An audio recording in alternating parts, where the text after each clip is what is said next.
Bienvenue, Driss Glaoui. Merci de ton invitation aimable.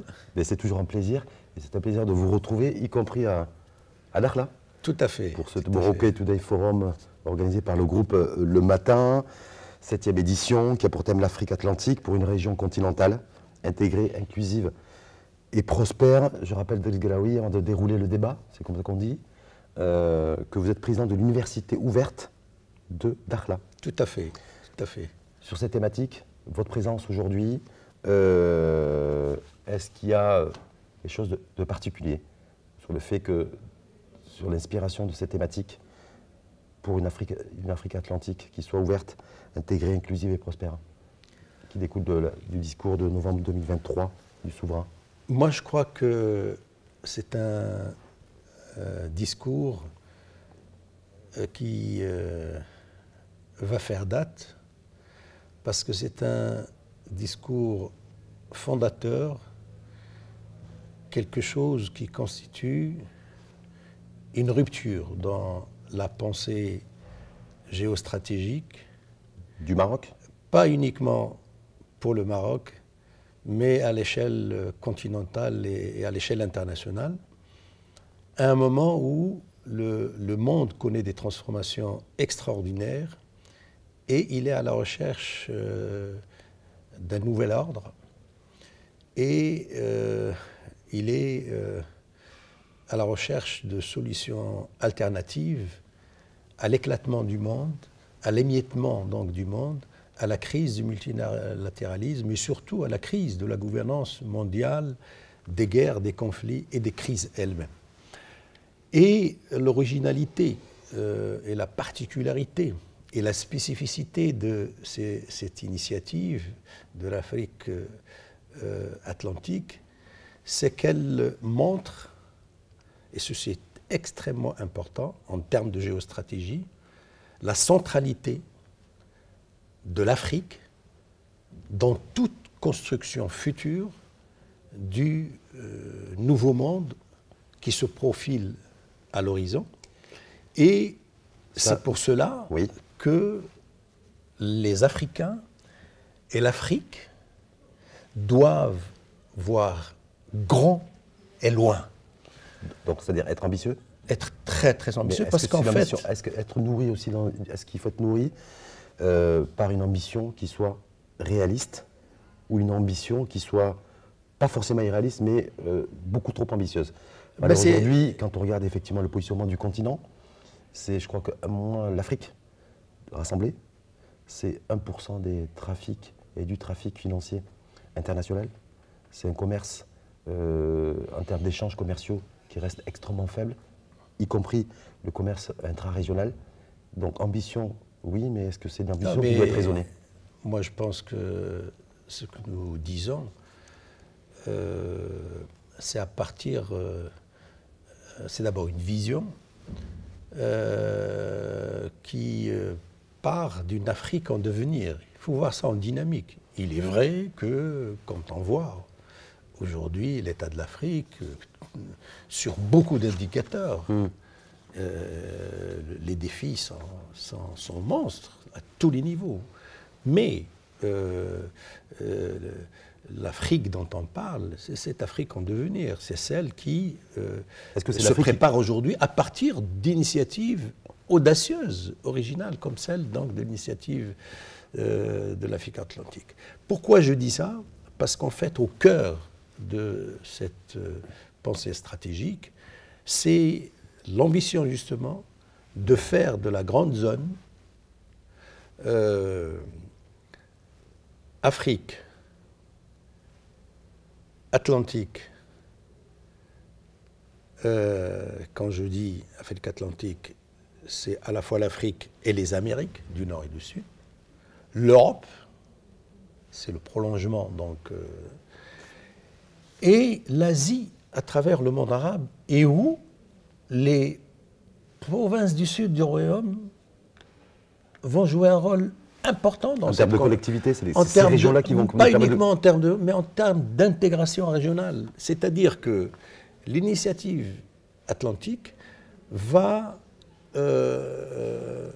mettre les provinces du Sud au cœur d'une nouvelle construction qui va affirmer la centralité de l'Afrique et qui va rayonner à travers les grands projets structurants sur une zone qui va être la véritable locomotive de l'économie mondiale. Toute la région, c'est-à-dire toute la région Sahel, absolument, Afrique de l'Ouest. Absolument, et au-delà.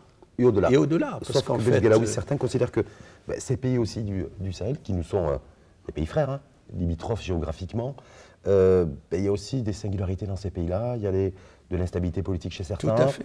Il y a des problématiques économiques et des problématiques sociaux de fond structurels qu'il va falloir nécessairement régler. Tout à fait. Avant cela, donc, voilà, c'est-à-dire la vision, elle est là, la vision, elle est posée. Maintenant, il faut la conceptualiser. Alors justement, en parlant de conceptualisation, donc, nous avons donc montré en quoi réside cette centralité de l'Afrique dans toute construction future de la nouvelle gouvernance mondiale. Maintenant, le monde ne va pas attendre l'Afrique. Les grandes zones qui se disputent l'Afrique elle-même, je veux dire, et qui sont déjà présentes, les grandes puissances, les nouvelles puissances émergentes, la Russie, la Chine, le Japon, l'Inde, la Turquie aussi, les ambitions iraniennes donc sur l'Afrique. Bref, ce monde multipolaire ne va pas attendre l'Afrique. Et par conséquent, contrairement à ce qui se dit, les vrais défis, compte tenu de cette ambition et de cette construction future, c'est le temps, c'est l'effectivité et c'est l'efficacité dans la réalisation de cette ambition. Ça veut dire quoi? Ça veut dire qu'on n'a plus le temps, il faut aller Mais bien sûr. Est-ce qu'il faudra aller vite? Il faut aller à la fois vite, mais mieux. C'est-à-dire investir plus, parce que ça demande des ressources importantes. Financières? C'est financière. L'ouverture de la façade atlantique aujourd'hui n'est pas encore. Certains disent objectivement. Voilà, il y a un coût qui est extrêmement important. Et donc, du coup, il va falloir mobiliser du financement. La Ben Ali, ministre en charge de la transition énergétique, vous avez vu ce matin, il dit la mobilisation, c'est la mobilisation des capitaux locaux et pas forcément des capitaux étrangers. Non, il faut je n'aime pas beaucoup le terme, il faut un vrai plan. Plan Mohamed VI, moi je dirais. Parce qu'il y avait le plan Marshall par Angela Merkel en 2016. Mais je préfère parler d'un plan. C'est la première fois que je dis ça. Oui. Mais parce que je ne veux pas parler de plan Marshall. Il faut une construction financière à la mesure donc, de cette ambition et qui doit être d'abord africaine, panafricaine d'abord. Et puis mobiliser donc. Est-ce que ça c'est possible? Mais bien sûr que c'est possible, parce que l'Afrique des capitaux africains pour assurer le financement du décollage économique de l'Afrique. Absolument. Certains considèrent que ce n'est pas possible. Si c'est possible, on relève deux défis extrêmement importants. À la fois un défi économique, parce qu'en fait, la grande solution, la véritable solution pour cette construction, elle est avant tout économique. Et je dirais que... C'est une conviction pour vous? C'est plus qu'une conviction, parce qu'en fait, il y a deux piliers sur lesquels doit compter et se construise cette ambition. Débarrassant de la première, elle est aussi cruciale que l'autre. Il faut la paix en Afrique. Il faut la stabilité politique en Afrique. Il faut de la réconciliation. C'est toute la question démocratique en Afrique. Il faut de la sécurité, en particulier dans la zone sahélienne. Ça, ce sont le pilier géopolitique et institutionnel donc, de la réussite. Et le deuxième pilier, encore plus important, compte tenu de ce que va mobiliser comme ressources, et pas uniquement comme ressources, mais ses impacts sur l'emploi des jeunes, sur la protection sociale en Afrique, sur la réduction des inégalités, etc., c'est l'économie. Pourquoi je dis ça? Pourquoi l'économie va être décisive et déterminante dans la réussite de cette construction? Parce qu'aujourd'hui, au regard des défis colossaux que connaît l'Afrique, défis sociaux, environnementaux, etc., au regard de l'ambition qu'implique donc cette initiative, l'Afrique ne pourra plus compter sur la dette. L'Afrique ne pourra plus compter sur la dette ou ne plus compter que sur la dette? Non, que sur la dette. Ne pourra plus compter sur la fiscalité. uniquement, et ne pourra plus compter sur la rationalisation donc, des dépenses publiques. En fait, ce sont les trois sources classiques, traditionnelles, qui font la source et les ressources donc, pour financer la croissance et la solidarité.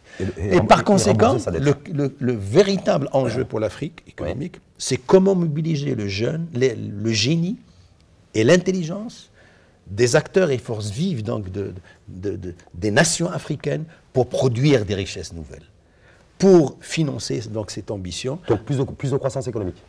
Plus de croissance économique, une gouvernance responsable des ressources énergétiques, minières, naturelles, et surtout une meilleure valorisation du capital immatériel.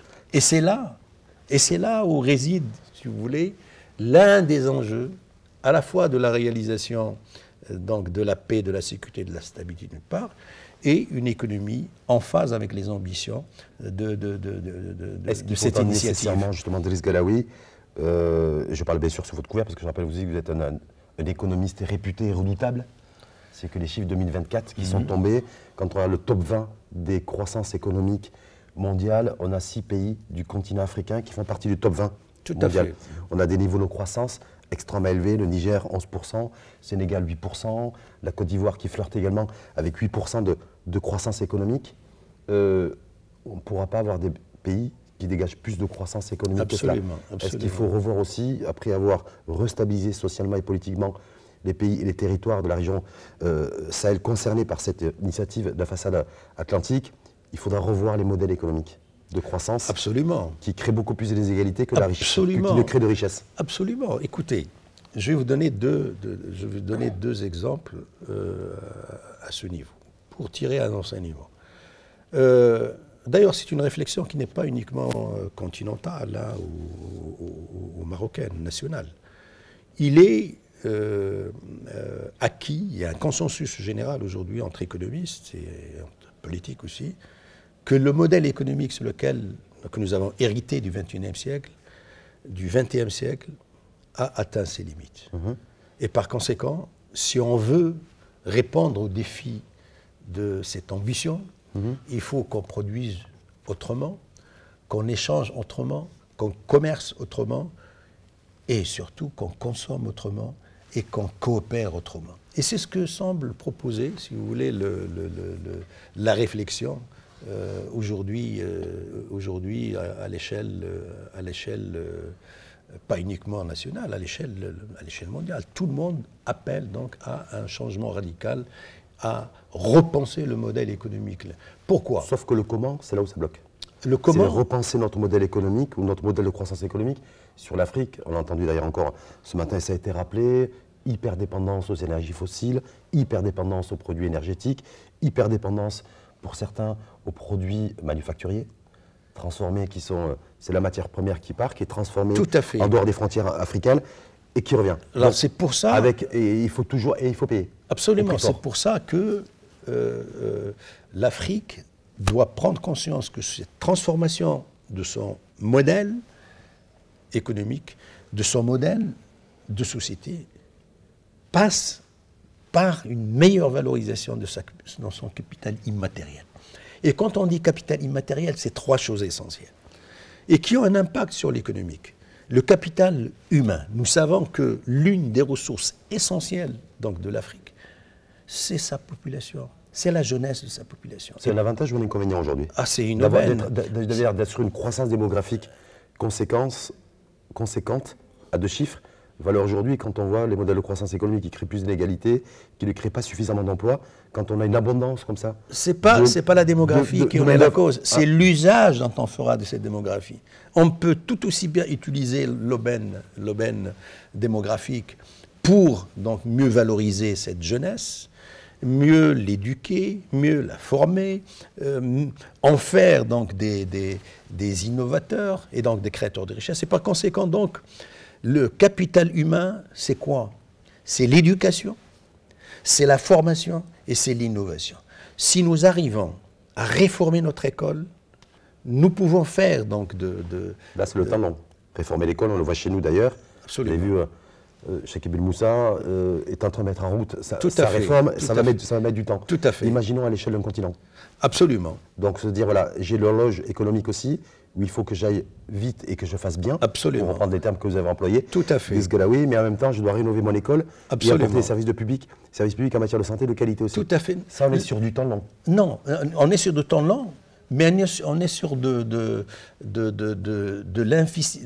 l'investissement qualitatif, producteur, non seulement de richesse, mais aussi d'innovation majeure. Quand on dit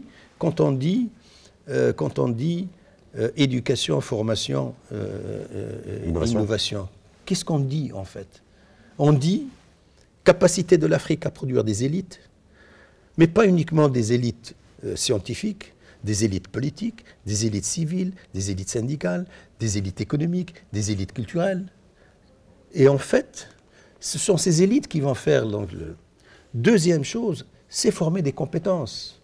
Produire des élites et former des compétences dont on a besoin. Donc vous avez parlé tout à l'heure de la nécessité de transformation structurelle de l'économie africaine pour qu'elle ne puisse plus être uniquement une Afrique qui exporte, absolument, qui exporte des matières premières, des sources d'énergie brute, etc. Mais ça demande des compétences. Et enfin, il faut faire donc de l'Afrique un foyer d'innovation. Et c'est possible si on arrive donc à résoudre la crise de l'eau. Et deuxième chose, quand on dit capital immatériel, c'est la qualité des institutions. Et qui dit qualité des institutions, c'est la gouvernance. On ne peut plus gouverner l'Afrique d'aujourd'hui, y compris une gouvernance économique, sans des institutions qui sont les cours des comptes, c'est-à-dire toutes les institutions qui font le suivi, qui font le contrôle, qui font l'évaluation. Également des institutions de contre-pouvoir. Mais bien sûr, il faut une gouvernance économique responsable. Donc tout ça pour M. Ghalaoui, tout ça c'est le temps long. Ça ne se fera pas sur une décennie. Mais il faut commencer. Ou 2 décades, il faut commencer. Voilà, aujourd'hui, certains considèrent qu'il y a une urgence économique. Absolument. Sur le continent, pour répondre à ces déficits sociaux structurels, ces besoins aussi en financement, qui sont chiffrés et quantifiables, que ce soit en infra ou assurer le financement en matière de transition industrielle et énergétique, parce que c'est combiné. Donc du coup, on a l'impression qu'en fait, il y a des enjeux court terme et des enjeux long terme. Tout à fait. Est-ce que là, tout l'enjeu aussi, ça va être d'arriver à combiner et de trouver le bon curseur pour mettre la petite aiguille et la grande aiguille au bon moment et de manière convergente? L'enjeu par rapport à cette gestion du temps, le temps long et le temps court, le temps social et le temps économique, il y a une autre dialectique qu'il faut mettre en... J'en ai parlé tout à l'heure, c'est comment concilier entre une gouvernance qui nous permet de ne pas réaliser de retard dans l'effectivité des projets que nous avons tracés dans le cadre de ces ambitions, et comment surtout, compte tenu de ce risque lié à la crise de l'effectivité de tout ce qu'on entreprend, de tout ce qu'on projette, pour réaliser des raccourcis à la fois gestionnaires et technologiques, pour permettre à l'Afrique de réaliser dans des temps raisonnables toutes ces ambitions et qui ne l'enferment pas dans cette dialectique de l'urgence et donc de tout reporter à plus tard des réformes structurelles dont nous savons qu'ils ne porteront des résultats qu'à 25 ans ou 30 ans. Denis Ghalaoui, si on contextualise aujourd'hui, beaucoup d'experts spécialistes en relations internationales, analystes ou personnes qui ont une expertise dans la prospective, considèrent qu'aujourd'hui il y a un basculement. Un basculement où la géopolitique prendrait de plus en plus le pas et le dessus sur la géoéconomie. Est-ce que vous partagez, vous, ce discours, cette position? Et 2, est-ce que ça peut être, du coup, plus un avantage qu'un inconvénient pour l'Afrique? Moi, je pense qu'il y a un lien de cause à effet entre entre la géopolitique et les géoéconomies. Et on ne peut pas les dissocier. Mais au-delà de cette dialectique entre géopolitique et géoéconomie, c'est la capacité de l'Afrique à... en fait, c'est toute la question du leadership. C'est de la qualité du leadership que dépendra la façon dont on va réaliser cet équilibre entre géoéconomie et géopolitique. Parce qu'en fait, qu'est-ce qui fait que des pays aujourd'hui ont réussi, si vous voulez, à réaliser cet équilibre et pas d'autres? Ben, c'est leur capacité à produire des élites d'un niveau d'excellence, d'exigence, d'engagement, de vision. Tous les pays qui ont réussi à avoir un leadership visionnaire ont réussi. Ce n'est pas pour parler de bons pays, très sincèrement. Ce que nous avons réalisé. Moi, j'ai fait une étude une étude comparative sur les 5 pays donc, du Maghreb. J'ai pris tout simplement Maroc, Algérie, Tunisie, Mauritanie, Libye. Okay. Sur ce qu'ont réalisé durant ces 20 dernières années, ces 5 pays en termes d'infrastructure. Donc les chiffres sont têtus. Le Maroc aujourd'hui, dans certains indicateurs, a 20 années d'avance sur l'Algérie, sur la Tunisie, sur la Libye et sur la Mauritanie. Cela montre que, avec un leadership qui porte un projet autour duquel se rassemblent les forces vives d'une nation, on peut réaliser des raccourcis. Sur la façade atlantique et l'ouverture de la façade atlantique, c'est une vingtaine de pays qui sont concernés. 23 pays. 23 pays pour être précis, c'est important d'être précis, ça c'est tout votre côté économiste. Quid du leadership? On est sur un territoire vaste, dans certaines contrées instables, voire très instables, avec des modèles économiques à trouver puisqu'ils n'arrivent plus à... Les populations aujourd'hui, il y a trop de populations à la marge du développement et du temps économique. Quid du leadership dans cette partie de, j'allais dire, à la fois du monde et à la fois du continent? Moi, je pense que, très sincèrement, aujourd'hui, dans le cadre des responsabilités internationales du Maroc, dans certains secteurs clés, stratégiques, immigration, climat, lutte contre le terrorisme, contre le trafic donc, des êtres humains, contre la drogue, etc., ben, le Maroc a réussi à avoir le leadership mondial donc, à ce niveau. Je pense que pour l'initiative atlantique, nous l'avons vu, moi j'ai écouté beaucoup de responsables africains, le Maroc a une légitimité politique, géopolitique pour pouvoir conduire cette ambition. D'être le moteur de l'initiative? À mon avis, il y a toutes les conditions. Bien évidemment, nous évoluons dans un monde où de nouvelles alliances, donc contre-alliances, donc se nouent. Il y a de la compétition à ce niveau.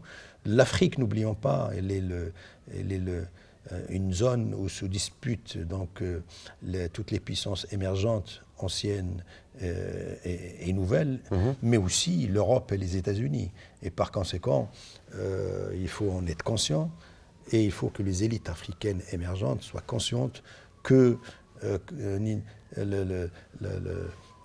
la souveraineté continentale et l'autonomie stratégique donc, du continent sont la clé si on veut effectivement, en tant qu'Africains, construire tout en comptant sur nos propres forces et tout en admettant que la légitimité se construit par les actions, par des grands projets structurants, par une vision solidaire, responsable donc, des relations au sein donc, de notre continent. Et je pense que cette culture, cette nouvelle culture politique, géopolitique, que le Maroc construit par des actes, est en train d'essaimer. Regardez l'adhésion totale des pays du Sahel par rapport à l'initiative. Regardez, donc, les 3 pays se réunissent sous le leadership donc, du Maroc. Je pense qu'il y a là quelque chose, une révolution géo-institutionnelle et géopolitique qui est en cours et sur laquelle, à mon avis, nous serons interpellés sur les résultats. C'est pour ça que le Maroc doit être conscient qu'il a des responsabilités mondiales aujourd'hui, continentale en particulier vis-à-vis de l'initiative atlantique et ma lecture des initiatives qui ont été prises, à la fois la réunion des ministres des Affaires étrangères donc, du Sahel avec l'initiateur de l'initiative qui est le Maroc, les task force qui se sont constitués autour de projets structurants qui vont construire... Parce que l'idée, en fait, c'est de démarrer par des projets. Il faut être pragmatique. C'est la bonne méthodologie. La bonne méthodologie, c'est-à-dire, c'est ça qui va nous permettre, à la fois de gérer la question du temps, donc l'urgence, à gérer la question de l'effectivité et à gérer la question de l'efficacité.